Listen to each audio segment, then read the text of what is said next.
all thought that we did the hello guys, welcome to my channel. It's economic time. Myself Saurabh Gogna. देखो भाई, आज हम लोग बहुत अच्छी से समझेंगे जिसे हम कहते हैं रिवर्स मॉर्गेज लोन। तो बिना समय का व्यर्थ करते हुए हम बड़े अच्छे से आराम से मजे तरीके से इसे समझेंगे। नॉर्मल लोन और इसमें बहुत थोड़ा बहुत अंतर है, वो समझ लेंगे। चक लो। रिवर्स मॉर्गेज लोन क्या होता है? पहले तो ये समझते हैं कि भाई ये चीज क्या है। रिवर्स मॉर्गेज लोन, लोन तो है, मतलब भाई कोई लोन नाम की चीज है। तो ये होता क्या है? रिवर्स मॉर्गेज लोन, लोन तो है, मॉर्गेज मतलब कोई ना कोई चीज हम गिरवी रखने वाले हैं। ये भी सही है, लोन हो गया, गिरवी रख दी। लेकिन रिवर्स, रिवर्स मतलब कोई अच्छा सा नया नाम लगाया। तो वही चीज हम लोग समझेंगे बहुत आसान। पहले हम बात करेंगे नॉर्मल लोन की, बात करेंगे कि नॉर्मल लोन क्या होता है, और फिर बात करेंगे रिवर्स मॉर्गेज लोन क्या होता है। और एक छोटी सी चीज है कि जो रिवर्स मॉर्गेज लोन होता है वो जो होता है ना, वो सीनियर सिटीजन जो 60 ईयर्स या उससे ज़्यादा की एज होती है, तो उनके लिए होता है। पहली चीज़ है छोटी सी। लेकिन अगर बात करें हम नॉर्मल लोन, नॉर्मल लोन का मतलब क्या है? भाई मैं घर में बैठा हूँ, वेला बैठा, अब बंदा करे क्या, मुझे चाहिए लोन। मैंने कहा चलो घर है मेरे पास, तो मैं घर के पेपर लेके गया। मैंने बैंक के पास, मान लो बैंक के पास चले गया। मैंने उन्हें कहा ये मेरे घर के पेपर, मुझे लोन दे दो। तो बैंक वालों ने क्या किया, मेरे पहले घर की वैल्यू निकलवाई। उन्होंने कहा कि यार घर की वैल्यू है 40 लाख रुपए, मान लेते हैं। तो उन्होंने मुझे लोन दिया 30 लाख रुपए का। पूरा लोन तो देंगे नहीं। उन्होंने मेरे से पेपर रखे, 30 लाख का मुझे लोन दे दिया, और उन्होंने सारा पैसा मेरे अकाउंट में जमा कर दिया। और उन्होंने क्या किया, उन्होंने अगर वो मुझे 30 लाख रुपए देंगे तो कितने मांगेंगे वापस? 30 तो नहीं मांगेंगे, 30 से ज्यादा मांगेंगे। एक तो होती है प्रिंसिपल अमाउंट जो 30 लाख उन्होंने दिए, उसके अलावा एक्स्ट्रा जो पैसा वो मांगते हैं उसे हम कहते हैं इंटरेस्ट। सिंपल आसान है, मान लेते हैं। तो ये नॉर्मल लोन का आता है। अब बात करते हैं reverse mortgage loan. Reverse mortgage loan क्या हो जाती है? मान लो भाई रिवर्स मॉर्गेज लोन की कुछ एलिजिबिलिटी होती है। वो क्या होती है कि भाई बंदा 60 ईयर्स या उससे ज्यादा की एज होनी चाहिए, उसके पास जो प्रॉपर्टी हो, जो घर हो, वो सेल्फ ऑक्यूपाइड होना चाहिए, मतलब जिसमें वो रह रहा हो। ये नहीं कि उसने किराए पे चढ़ाया हो, जैसे हम कहते हैं लेट आउट करवाया ना, तो उसने किराए पे नहीं, वो एक घर है जिसमें वो खुद रह रहा है। ठीक। और तीसरी चीज हो जाती है कि भाई उसकी कोई मतलब रेगुलर इनकम नहीं हो रही। अब भाई 60 साल का इंसान है, तो अब उसने अपनी लाइफ के काफी टाइम काम कर लिया, अब एक एज आ गई वो काम नहीं कर पा रहा। उसकी वाइफ है, उसकी भी कुछ एज है, मान लो 55 ईयर्स, 40 ईयर्स, 50 ईयर्स, जो भी है वो वर्क नहीं कर रही है। तो रेगुलर इनकम नहीं है, उसे अब पैसों की जरूरत तो पड़ेगी। मान लेते हैं कि उन्हें पेंशन आती है, तो इतनी पेंशन आती है जिनसे उनका गुजारा नहीं होता। जैसे हम लोगों ने सुना ना कि बुढ़ापा पेंशन होती है कुछ लाइक 500 से लेकर 2000, 2500 इतने के बीच में, तो इसमें गुजारा शायद नहीं हो पाता।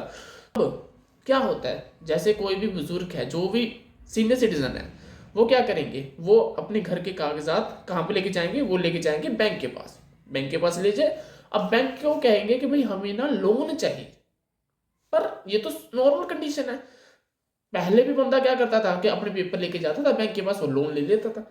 लेकिन इसमें कंडीशन क्या थी कि सीनियर सिटीजन हो। लेकिन फायदा क्या होता है वो देखो। अब बैंक के पास लेकर गए कि भाई लोन दे दो। बैंक क्या करेगा, वो देखेगा कि भाई जो घर है, घर की वैल्यू कितनी है। मान लेते हैं घर की वैल्यू है 40 लाख रुपए की। बैंक कितना लोन देगा? बैंक इस केस में 40 से 50% तक लोन देता है, मतलब कम से कम आधे ही मान लो। मतलब 40 लाख की अगर वैल्यू थी ना, तो वो मैक्सिमम मान लेते हैं कि 20 लाख जितना वो लोन देगा, मान लो। अब बैंक कह रहा है कि वो बैंक तुम्हें 20 लाख रुपया देगा। चलो ठीक है। अब इसमें हमें फायदा क्या होता है?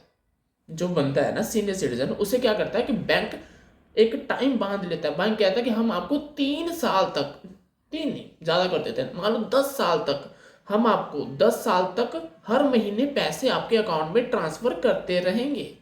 कितने पैसे? बैंक ने कितना लोन दिया? 20 लाख रुपए का। तो बैंक 20 लाख को डिवाइड कर देगी 10 सालों में, किस्त बना देगी 20। तो 10 साल में कितने महीने हो गए भाई? 120। तो भाई 20 लाख को 120 से डिवाइड करेंगे तो हमारी अमाउंट आ जाएगी, हर महीने उन्हें इतना पैसा आता रहेगा। लेकिन भाई ये तो दूसरा भी कहता, दूसरा कह रहा था कि वो लोन की अमाउंट मिल जाएगी। तो इसमें फायदा क्या होगा? इसमें ये फायदा होगा, अब मान लो 10 साल तो बैंक उन्हें पैसा दे रहा है। अभी उन्होंने कुछ, उन्होंने सिर्फ अपने पेपर दिए बैंक को, बैंक 10 साल तक उन्हें पैसा दे रहा है। अच्छी बात है बहुत। अब 10 साल तक तो हमें कुछ नहीं देना बैंक को, चल रहा है। 10 साल के बाद जब बैंक ने सारा पैसा दे दिया, अब बैंक कितना पैसा वापस लेगा? बैंक को वापस भी तो देना भाई, बैंक को पैसा देकर हमें प्रॉपर्टी के वो कागज भी तो चाहिए, हम ओनर तो नहीं रहे। वापस पैसा भी करेंगे, क्यों? क्योंकि हमारी प्रॉपर्टी के कागज अभी बैंक के पास है, मतलब हम तो ओनर अभी तक तो नहीं रहे, ना बैंक ओनर है फिलहाल। तो इसमें ना मैं ओनर होता हूँ ना बैंक। ओनर मतलब कौन होता है? कि जो प्रॉपर्टी को बेच सके, ठीक है। तो 10 साल के बाद क्या हुआ, जब बैंक ने मुझे सारा पैसा दे दिया, जैसे उसने टाइम पीरियड बांटी हुई थी, ठीक है। अब 10 साल के बाद मान लो बैंक मुझसे इंटरेस्ट भी लेगा। भाई बैंक को अगर फायदा ही ना हो तो वह, मान लो बैंक ने पहले डिसाइड करके रख लिया कि हम जब 10 साल खत्म हो गए तो हम आपसे 25 लाख रुपए लेंगे, हमने आपको लोन दिया 20 लाख का, हम आपसे 25 लाख देंगे या लेंगे, या कोई भी इंटरेस्ट की अमाउंट वो रख सकते हैं, ठीक है। तो ज़्यादातर जो मान लो ना, ये जो लोन मिलता है ना, तो ये 20 साल तक मैक्सिमम मिलता है। मतलब जो बंदा है, जो सीनियर सिटीजन है, उसे 20 साल तक हर महीने पैसा आ सकता है।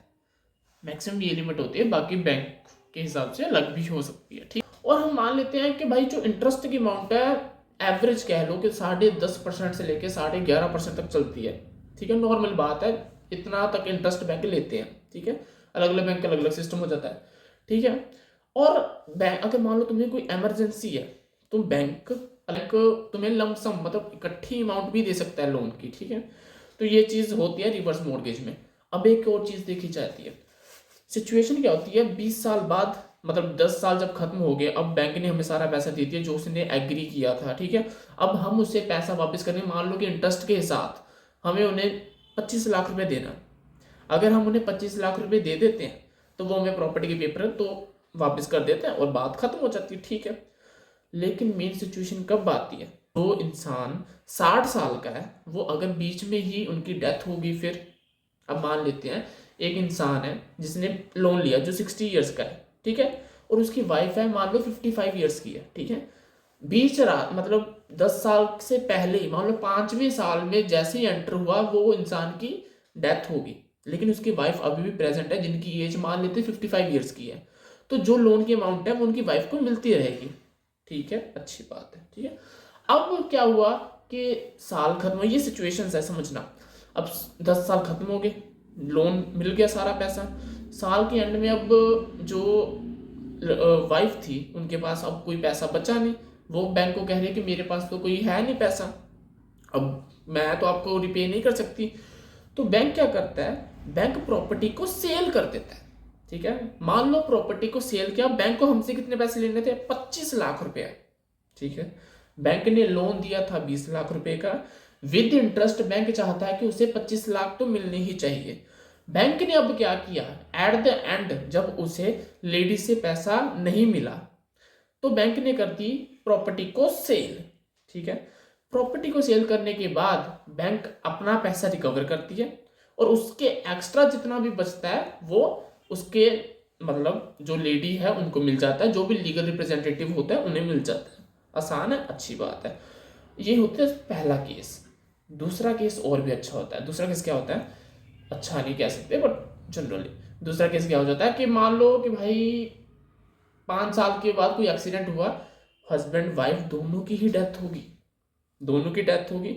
तो अगर उनका कोई रिश्तेदार, जैसे मान लो कि उनका नॉमिनी, उनके आगे कोई बच्चा जो बाहर चले गया या कहीं पर भी हो, अगर वो आ जाता है, मान लो मिड टर्म में, मान लो 5 साल हुए, अब बैंक ने कितना लोन दिया है? बैंक ने लोन दिया 20 लाख रुपए का, ठीक है।